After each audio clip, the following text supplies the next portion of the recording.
Bismillahirrahmanirrahim. Assalamualaikum warahmatullahi wabarakatuh. Saya Siti Nur Atika binti Zulkifli, nombor metrik 051042 daripada kelas Ijazah Sarjana Muda Usuluddin dengan Kepujian semester 7A akan membentangkan tajuk yang saya pilih iaitu Al-Kharaziyah.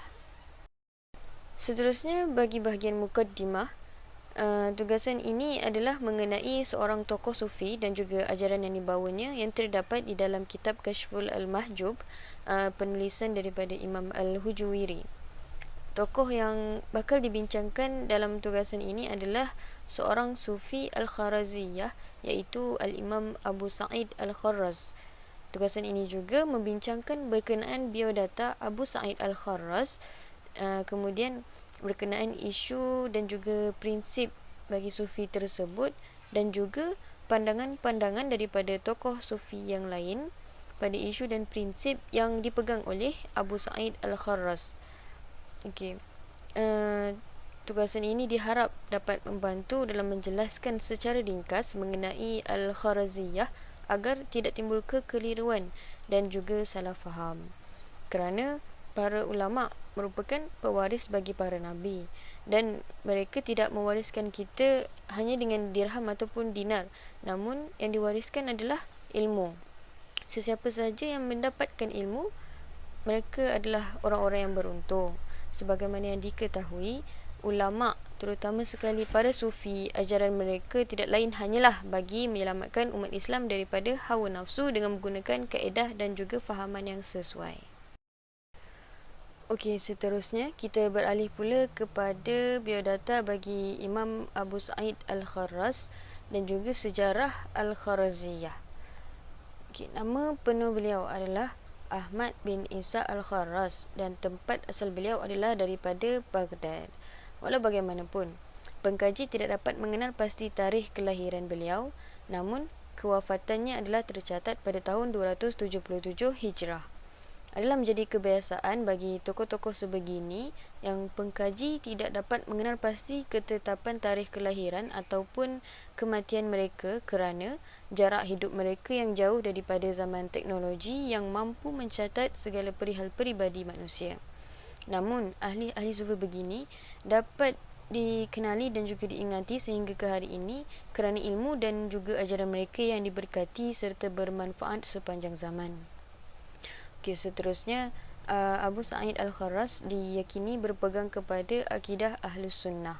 Bidang pengkhususan beliau adalah ilmu hadis, namun kecenderungan beliau adalah pada ilmu tasawuf. Kerana itulah asalnya gelaran bagi Al-Kharaziyah.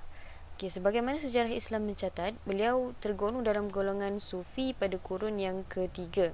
Selain itu, Abu Abdurrahman As-Salami menyifatkan beliau sebagai seorang daripada imam ataupun ketua bagi kaumnya dan juga seorang ketua syekh bagi syekh-syekh yang lain, serta dikatakan beliau adalah yang pertama dalam membahaskan berkenaan ilmu baqa' dan juga fana.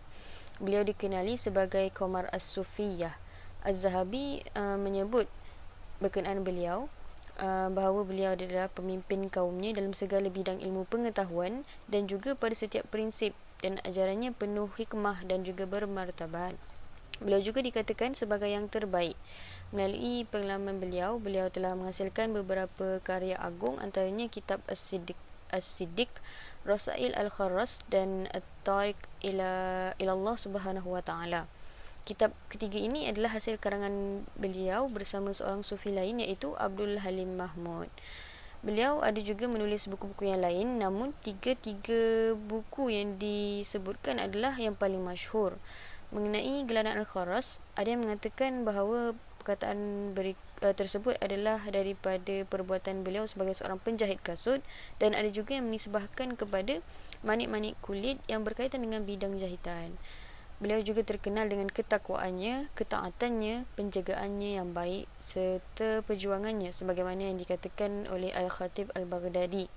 Beberapa kisah di zaman beliau mengaitkannya dengan ketekunannya menjahit kasut sebagai cara menyucikan jiwanya dan untuk mendekatkan diri kepada Allah Subhanahu wa taala. Seterusnya ialah pandangan Al-Kharraz dalam Al-Baqa' dan juga Al-Fana. Menurut Al-Kharraz, Al-fana adalah lenyap kesedaran tentang manusia dan al-baqa pula adalah kekal dalam tafakur tentang Tuhan. Abu Sa'id Al-Kharas juga mengatakan bahawa tanda al-fana bagi ahli sufi adalah hilang hasratnya akan dunia dan akhirat, melainkan hasratnya akan Allah Subhanahu wa taala. Melalui ayat hilang hasratnya akan dunia membawa maksud pencarian kepada perkara bersifat material, dan akhirat yang dimaksudkan dalam ayat tersebut bermaksud pencarian pahala. Manakala ayat bagi hasratnya akan Allah Subhanahu wa taala adalah baqa. Oleh sebab itu, keredaan Allah Subhanahu wa taala berada dengannya dan pendekatannya bersama-sama dengan Allah Subhanahu wa taala. Seterusnya, al-fana juga boleh diibaratkan dengan cara lain, iaitu menjauh daripada sifat-sifat manusia dalam menanggung beban menakuti sifat-sifat Allah Subhanahu wa taala, sehingga sifat-sifat manusiawi itu seperti kebodohan dan ketidakadilan hilang. Seterusnya, kita beralih pula kepada pandangan ulama tasawuf dalam al-baqa dan juga al-fana. Abu Al-Qasim Faris berkata bahawa al-fana adalah merupakan keadaan seseorang yang tidak menyaksikan sifatnya sendiri, tetapi menyaksikannya sebagai perkara yang disembunyikan oleh Allah Subhanahu wa taala yang membuatkan sifat itu lenyap. At-Tusi pula berkata al-fana dan al-baqa adalah dua nama, dan kedua-duanya adalah sifat bagi hamba yang percaya kepada Allah Subhanahu wa taala ataupun bertakwa kepada Allah Subhanahu wa taala, yang dikenakan ketinggian dalam tauhidnya daripada tahap umum sehingga kepada tahap yang khusus. Dan beliau berkata bahawa makna al-fana dan juga al-baqa pada awalnya ialah lenyapnya kejahilan dengan kekalnya ilmu, dan lenyapnya kemaksiatan dengan kekalnya ketaatan, dan lenyapnya alpa dengan kekalnya ingatan kepada Allah Subhanahu wa taala, dan lenyapnya penglihatan kepada pergerakan hamba dengan kekalnya penglihatan penjagaan Allah Subhanahu wa taala dalam pengetahuan yang sebelumnya. Seterusnya, Al-Kalabazi berkata bahawa al-baqa yang mengikuti al-fana mengandungi erti para sufi itu melenyapkan dari sesuatu yang menjadi miliknya sendiri dan tetap tinggal kerana sesuatu yang menjadi miliknya, iaitu milik Allah Subhanahu wa taala.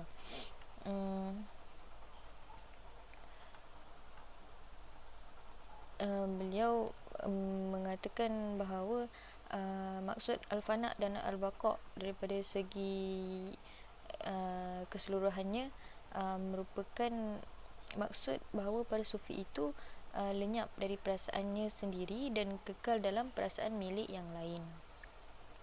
Al-Kushairi pula berkata bahawa al-fana dan al-baqa menunjukkan kebangkitan dengan al-fana kepada jatuhnya sifat yang tercela, dan kebangkitan dengan al-baqa kepada tegaknya sifat yang terpuji pada mereka. Dan sekiranya hamba tidak sunyi daripada salah satu daripada dua keadaan tersebut, maka diketahui bahawa jika bukan salah satu daripada keduanya, yang lain tidak dapat dihindari. Seterusnya, Al-Suhrawardi berkata bahawa al-fana adalah seseorang itu tidak memiliki apa pun daripada segala sesuatu, dia lenyap dari segala sesuatu yang digambarkannya. Seterusnya pula ialah isu mengenai al-fana dan al-baqa di kalangan ulama mengenai penggunaan al-fana dan al-baqa daripada segi konsep al-ittihad. Al-Alamah Jalaluddin As-Suyuti berkata bahawa secara kesimpulannya, lafaz ittihad adalah lafaz yang berkongsi maksud dengan perkataan hulul yang bermaksud tercela, dan itu adalah kufur. Ia juga dikaitkan dengan maqam fana secara istilah yang telah diistilahkan oleh ahli sufi. Apa yang dikehendaki daripada lafaz ittihad golongan muhakkik ahli sufi ialah dengan maksud fana, iaitu hilang keindividualannya dan mensabitkan segala urusan kepada Allah Subhanahu wa taala. Imam Sayyidi Ali bin Wafa berkata bahawa yang dikehendaki dengan ittihad yang terdapat pada kalam golongan sufi ialah seseorang hamba itu fana kepada Allah Subhanahu wa taala.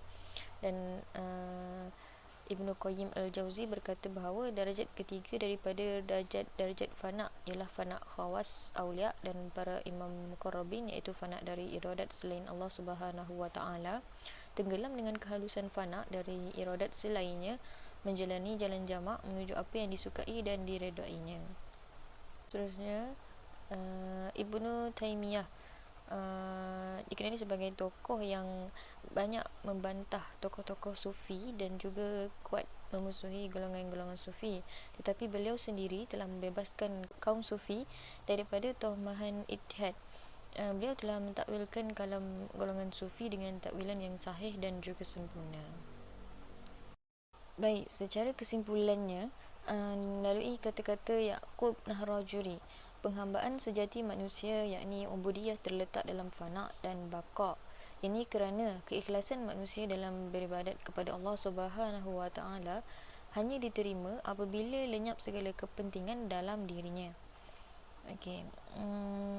Apabila dikatakan bahawa istilah al-fana dan al-baqa ini merupakan sesuatu yang membawa kepada kesesatan, ia adalah disebabkan oleh sebahagian golongan yang menafsirkan kedua-dua istilah ini secara literal, sedangkan apa yang dimaksudkan dalam kedua-dua istilah ini dalam mengikut ilmu tasawuf adalah berbeza sama sekali. Okay. Sesungguhnya seseorang hamba yang menjalani al-fana dan al-baqa secara tertib, maka sudah pasti mereka akan mencapai kepada mahabbah yang sebenarnya. Dengan ini jelaslah bahawa Imam Al-Kharas bukanlah seorang manusia yang calang-calang, kerana beliau sudah mampu memimpin jananan al-fana dan juga al-baqa buat murid-muridnya dalam tarikat Al-Kharaziyah. Sekian itu saja daripada saya. Wallahu a'lam. Wassalamualaikum warahmatullahi wabarakatuh.